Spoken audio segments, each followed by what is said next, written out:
welcome to the channel. This is Suzanne, this is Francesca from Under the Covers, and today we are doing the answers for the Ask Me Anything. So we've been posting for the last month or so, asking you know, what questions do you want to ask us so that we could then answer them in this video. So we are going to answer all the questions that you asked. So some of them, because we only have so much time. Yeah, we're going to cover the main points. Yes. And then hopefully you'll get to know us better and get to know a little bit more about the blog and how we started, and I guess the mechanics almost behind how we produce content for Under the Covers. So we're doing this as part of our 8-year Blogiversary week, which means, of course, we have a giveaway for you. We have 4 mystery packs which have 6+ books in them. We're not going to tell you what they are, but you will just receive a lovely package if you win. And then we also have 4 very exclusive Under the Covers mugs that you can win as well. So please stay tuned to the end and we'll tell you how you can enter. So let's dive right into the questions. So the first question is, if we thought would be a natural starting point would be how we met and how did we start blogging. So yes. Francesca?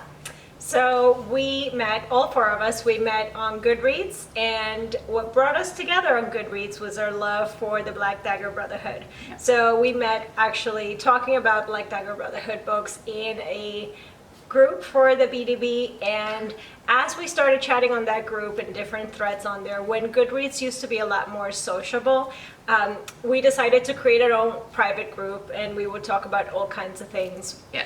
All about our personal lives, yeah. The books we were reading. So this group was not exclusively the Under the Covers girls.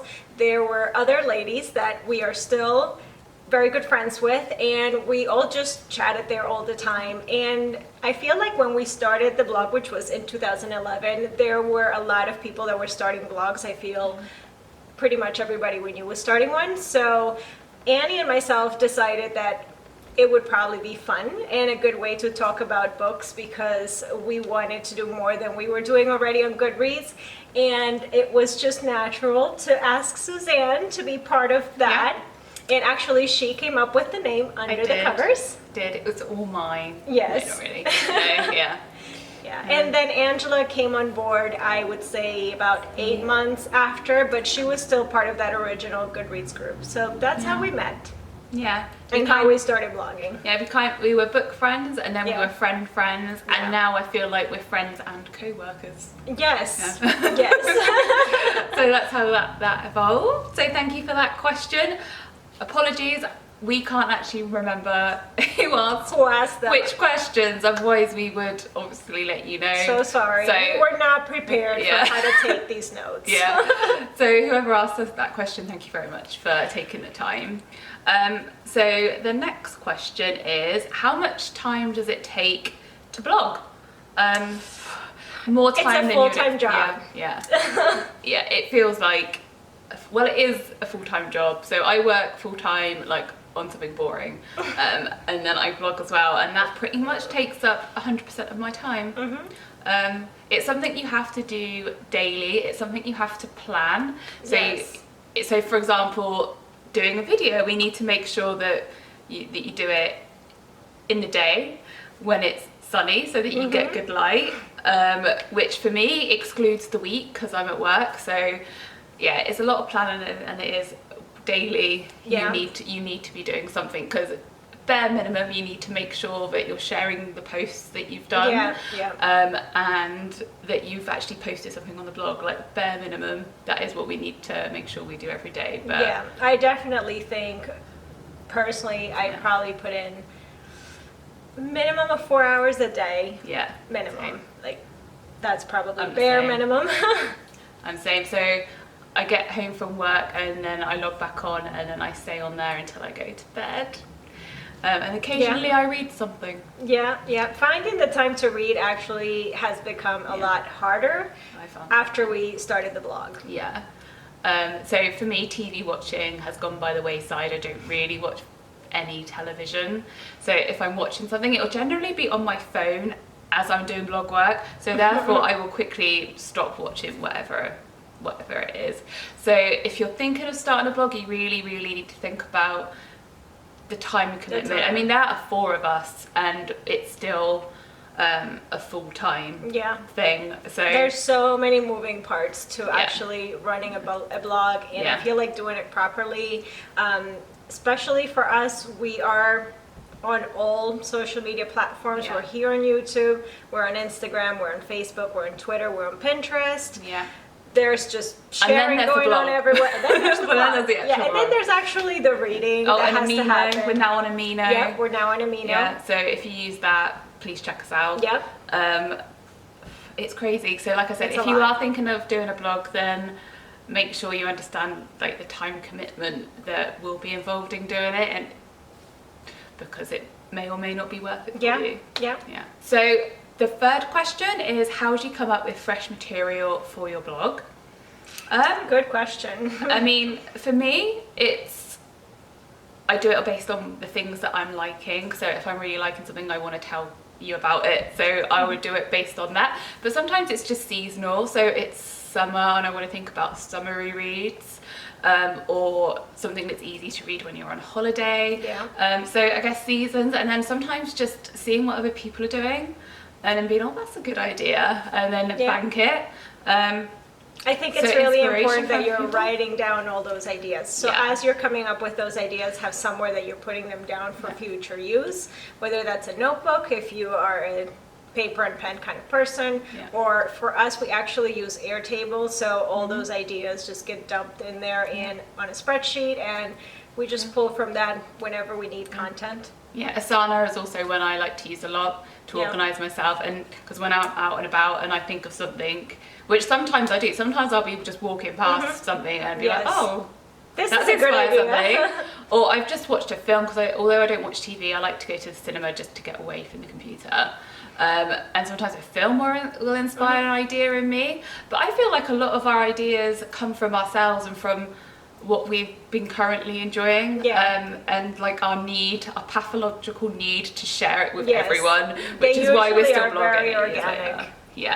That's generally where ideas come from. I think you need to blog what you love. And I think that a good point to tell you guys in terms of blogging as a group is talking about those ideas. So Suzanne and I, she lives in the UK obviously, and I'm in the US, and we usually have a Skype call every month where we plan out those ideas. We figure out which ones are going to fit in the next month, which ones we're going to use, where we're going to schedule them. So we plan out the calendar usually at least 1 month to a month and a half with our original content. I mean, we have ideas that we've written down for Christmas this year. So anytime an idea strikes, we like to write it down. So when we are starting, we're not really thinking about Christmas yet, but we just had an idea and we've written it down so that at Christmas time, when we're starting to plan it, we have something that we've already thought of. So I guess you need to plan, but planning and imagination are like essential for blogging, I think. Absolutely. You absolutely need that. Yes. So the next question is, what type of content do we enjoy producing? Personally, I like doing the more original content. So we have a series called Random Thoughts of a Romance Blogger, and I always enjoy doing one of those because normally it's something I feel strongly about. But recommendations list, I'd love doing all that as well. So I guess all our original content is what I enjoy doing. I definitely agree with that. And where it comes to recommendations lists, we do them on the blog, but I really have been enjoying those on video, and I would like to be doing more of those. So I think you guys will be seeing more of that on the channel. You'll be seeing our faces so much more. Do you know what else I'm also doing lately? So we do series guides and fantasy casts on the blog. It's like one of our features, and doing the fantasy cast is a lot of fun. I'm gorgeous dark-haired blue-eyed guy. Those are fun. That's always good. That's actually been something that we've been doing since we started the blog. So our first month blogging, we did the Immortals After Dark series guide, and we did all the casting, which we will be working on updating that one at some point. It's a lot of work. That one's a lot of books. Yes. So they always are a lot of work because it's not just the fantasy casting. We try to include also information about each character so that all the important stuff is in one place. I spend a lot of hours on those fantasy casts / series guys, so please look at them. Okay, the next question is, do we limit the amount of arcs that we request? Not really. I only ever request what I actually want to read, and I request, because I'm in the UK, I don't really receive paper copies, which is fine because I only actually read on my Kindle, so I just get the books that I want by e-copy, and they're normally ones that I request. However, we receive a lot more than we request, which is normally Francesca's. I mean, I always feel like I used to feel an obligation to read those, but we get so many books that there's just no way to do that. And I do try to limit the amount of arcs I request. I do only request the ones that I'm really interested in reading, and that usually is a lot because I want to read everything. So I do better some months than others, and it's something I always have to work on. You know, I keep a log of all the arcs that I request for each month so that I know when I've hit my limit or when I've gone past my limit, which happens often. But yeah, we try to limit. We don't want to ask for things for the sake of asking for them. So I would say if we're going to put numbers on it, I guess I'll request anything from 4 to 10 books a month, maybe, and then anything else that I read outside of that, which is normally quite a lot, I will just buy myself because I'm interested in it and it's an older title. So we do try and limit to what we're actually capable of reading, although I do sometimes request something I'm not sure about, because I do try and expand, like, the new authors that I haven't read, maybe try out a new genre that I don't read much of but I want to explore. So sometimes I request something that I'm not sure I'm going to like because I want to expand my reading and I'm curious, which I think is another reason why we've stayed so current for 8 years, is because we're curious about things. So we try new things out, and that includes trying new authors and like slightly different genres, because it keeps us fresh and interested, and I think that's really important. Yeah, I feel like if we're enjoying what we're reading and we're enjoying the content we're putting out, then that's going to translate in our readers finding new and fresh content, new and interesting books that maybe they haven't heard about, or they were curious as to whether it would be good or not. And we'll read that for you. We'll read it for you. So we also got a question kind of related to the arcs, and that's if, say, we all wanted to read one arc, how do we deal with that? So generally it's e-arcs that we get. Like a majority of the stuff we get through as an ebook, which means that if 2 or 3 or all of us are interested in reading it, we can. In terms of who does the review, either we all do a team review, so we all get to do our say, or one of us will just volunteer and do it, because if we're honest, guys, it's not normally that we're all vying one to do the review. We have so many reviews to do that it's normally like, no, Francesca, you do the review. That actually happens. Yeah, that has happened a few times. So normally the person who will do the review in that case is the person who has the most to say about the book. I don't think there's ever been an argument about who's going to review it. And I feel like we also have very different reading tastes, so that would only become an issue very once in a while. And a lot of that we've sort of like assigned who gets that author. So like for Nalini's Singh, usually I think you've been doing the Side Changeling reviews, and all of us read Nalini's Singh. So and then that keeps it easy. It's just easier that way, and then there's an understanding. But I don't think there's ever been an argument about like, no, I'm reviewing this. So if anything, there would be an argument like the other way around. Please review this for me. So the next question is about meeting authors, and have they ever, I guess, not met our expectations? And I guess that's happened. Definitely. It's definitely happened where you've met an author and you have all these expectations, which is sometimes impossible to reach, and they just haven't. And guys, to be honest, the author needs to be good in writing, not necessarily good in person. Yeah. So, and they're still people, you know, so everybody has their personality. Some people just don't do well with crowds, and when you're at a signing, that could give people a lot of anxiety. Some people will handle that very well, some won't. That being said, I think it goes both ways, where I've met authors that I'm kind of disappointed in how they act, and it is possible that it can cause me to stop reading them because of how they behave. Not necessarily with if they're shy, but maybe more if they behave badly. Yeah, I suppose, maybe in a way that you more of disagree that. with. Yeah, bad behavior. But on the flip side of that, there's also authors that come across really articulate at a panel, or they're just really nice, and it makes you want to read them. Yeah. So, for example, recently in Book Lovers Con, and I think we've spoken about this quite a lot because we really enjoyed it, and it was the author chat between Charlene Harris, Karen Marie Monning, and Kristen Feehan. No one on Undercovers is a huge fan of any of those authors. I don't know. Annie is Karen Marie Monning, yes. But we were both there, and none of us are particularly fans. Yeah. I think we've all read. We've read all three of them, but they're not anywhere near our number one. But it made me really want them to be my number ones because they were just so good. And if I'm honest, I'm thinking maybe I'll read some more Christine Feehan because of that panel. So it can, like you said, it can go either way. It can go either way. Yeah. So the next question was, do you read more than one book at a time?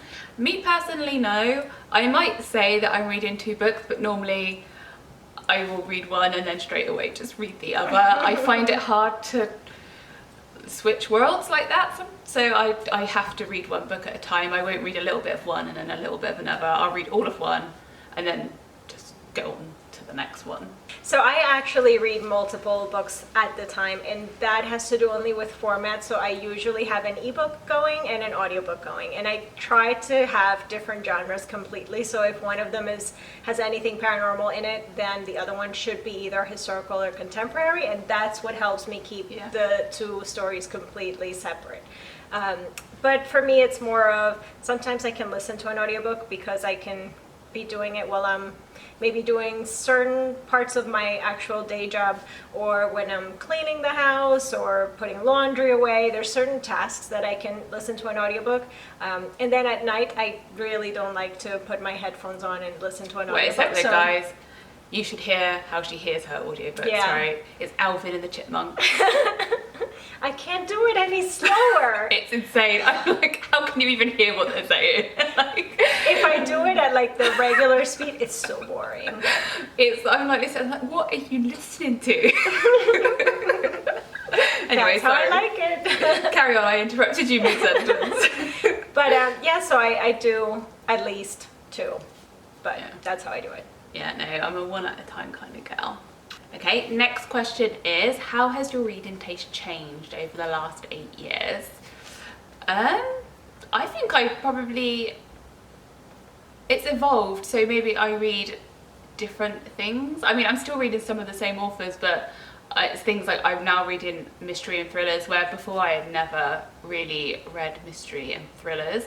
I also maybe think I'm harder on books than I was when I first started, just because of the number I've read. I've definitely become harder on my books. Please see how we rate things. But yeah, I don't know if my reading taste has changed or just become more defined, but at the same time I do try, and because I know that sometimes my reading can be narrow, so I purposefully try and expand it by trying new authors and new genres, so that my reading life doesn't get stale. So I feel like if I was still reading the same things I was reading 8 years ago, that I might have stopped reading by now because I would have got bored. Yeah. I don't know if I really answered the question. Well, I feel like my reading taste has changed, whether that means the genres that I read. There's certainly some things that I barely even pick up right now, and that's all I used to read before. So it's definitely evolved, but that's the same, I can say, throughout my whole life. So, and like Suzanne, I am reading more thrillers now, but that is something that I used to read when I was little, so that's something that's come back. In terms of how blogging changed my reading taste. I think definitely what Suzanne is saying about trying new authors and trying maybe different tropes or different things that I normally wouldn't. I don't know that I would have been as adventurous with my reading if I wasn't blogging, and I'm really thankful for that because I think that it expands so many things, whether it's authors or concepts or discovering something that I really love and that probably I would have never looked twice at. Yeah, same. I also think your reading taste has to change because what's being published changes all the time. So and what's you get available older. Changes. Yeah, you get older, And I don't. Older. Your interests change. Yeah. So now I personally prefer reading older characters because I'm older, and sometimes reading a character. I do, but I'm not 21, right? And like reading a character who's 21, like I find it harder to relate than say a character who is 31, who is probably more at my stage of life. You know what I mean? Yeah. So I think just like life and age changes your tastes a little bit. Absolutely. Yeah. So this next question is really hard, guys. Whoever thought up with this is really mean. Yeah. So what book would, after 8 years, what book would still be at the top of our list? So hard to pick one. I mean, book. just one book, like even just one series. I'm struggling. I mean, the first thing that popped in my mind when I did see this question was the Wallflower series by Lisa Kleypas. If I'm honest, that is what popped up in my head first. Quickly followed by the Black Dagger Brotherhood, Alona Andrews' Kate Daniels series, Night Huntress by Jeannie Frost, and a number of others. But Wallflowers, it holds a special place. Yeah, I don't think that I would say Wallflowers, even though I really love that series. I think overall over the past 8 years, I would have to say it's the Black Dagger Brotherhood series in general. I can't say it's a particular book, but I feel like in 8 years that we've been blogging, it is the series that brings us together again. That's how we came together at the very beginning, and it is the series that keeps us there. That may not be the case anymore. To some extent, we still love the series, but it's at a rocky point. I think it's changed a little bit, and I guess for some people that may be for the better, for others it may be for the worse.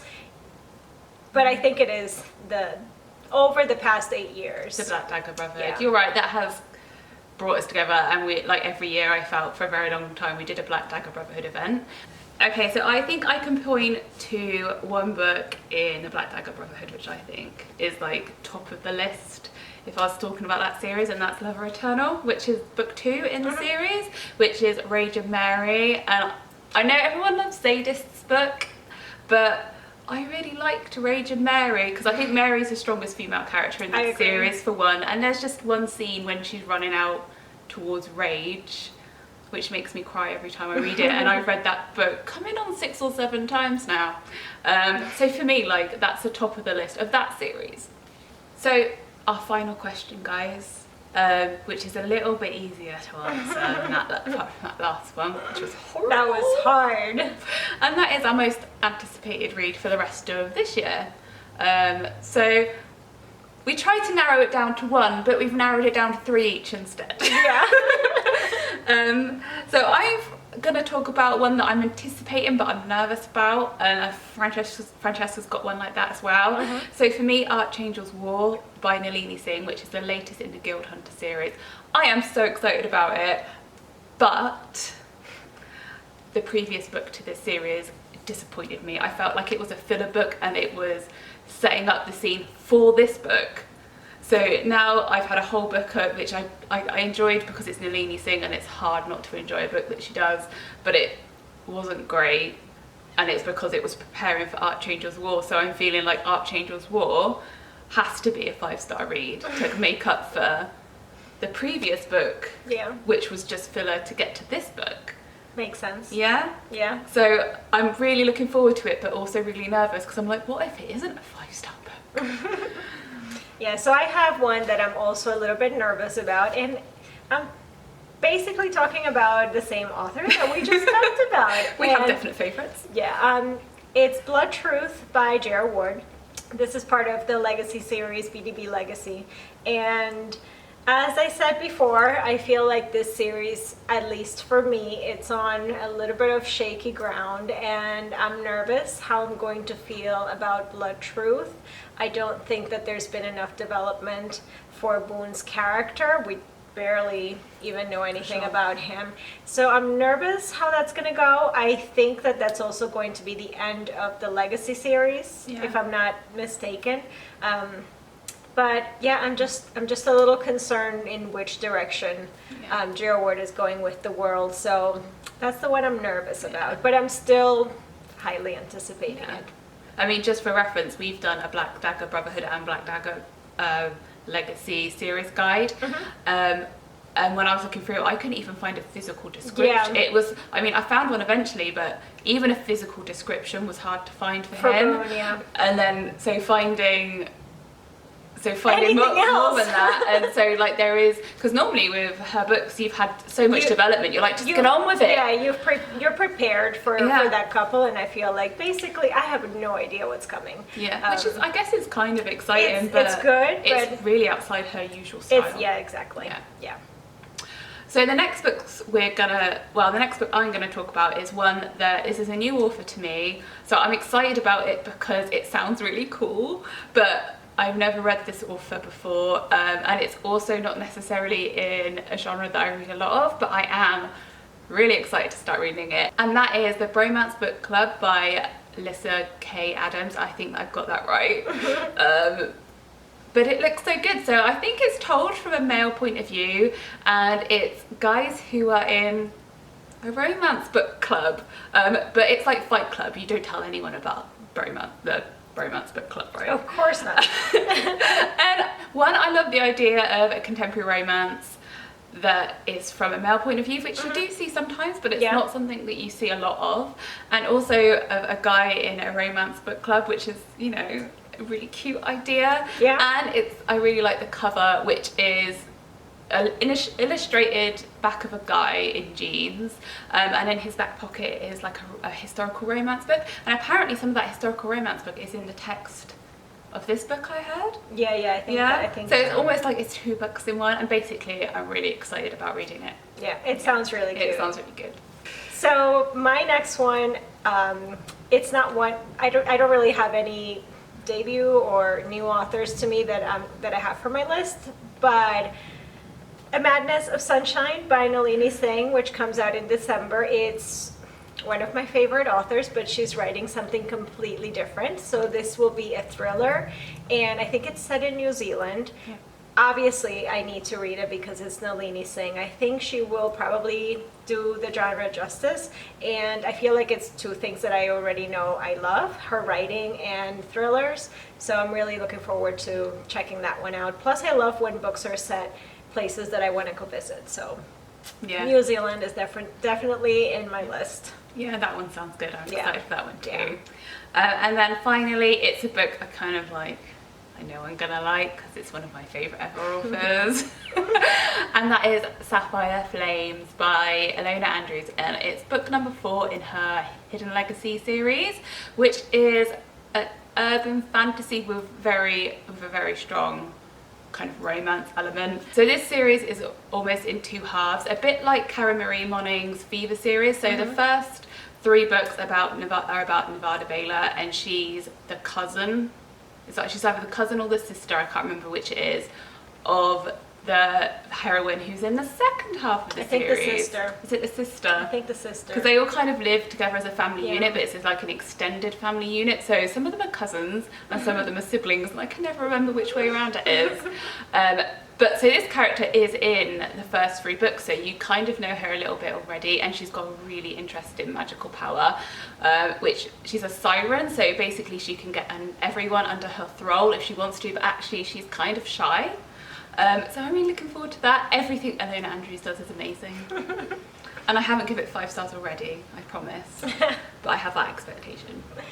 So the third one that I have is one that I'm really excited about because I love this author, and it's The Wallflower Wager by Tessa Dare. It comes out in August. It's book 3 in The Girl Meets Duke.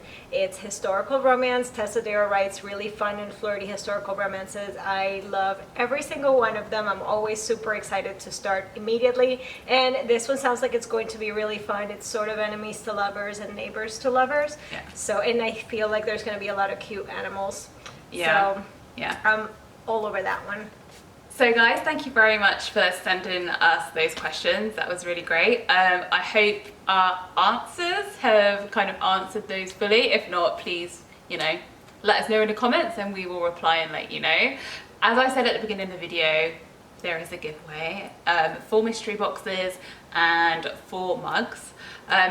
For details of how to enter, please see the show notes. If you haven't seen any of our other videos this week, please check them out. We have done like a game, how well we know each other. We've also done a bit about how we rate books, because we know sometimes it can be confusing. And then yesterday's video was some advice from the publisher about how to work with publishers. We got a chance to sit down with Estelle from Forever and ask her some probing questions. So don't forget to check those videos out as well. They're part of the giveaway too. Thank you very much for listening. Don't forget to subscribe and follow us on social media. As we said earlier, we are everywhere. Yes, we are. Stalk us because we like it. Yes. Thank you very much for listening, and we'll see you in the next video. Bye. Bye.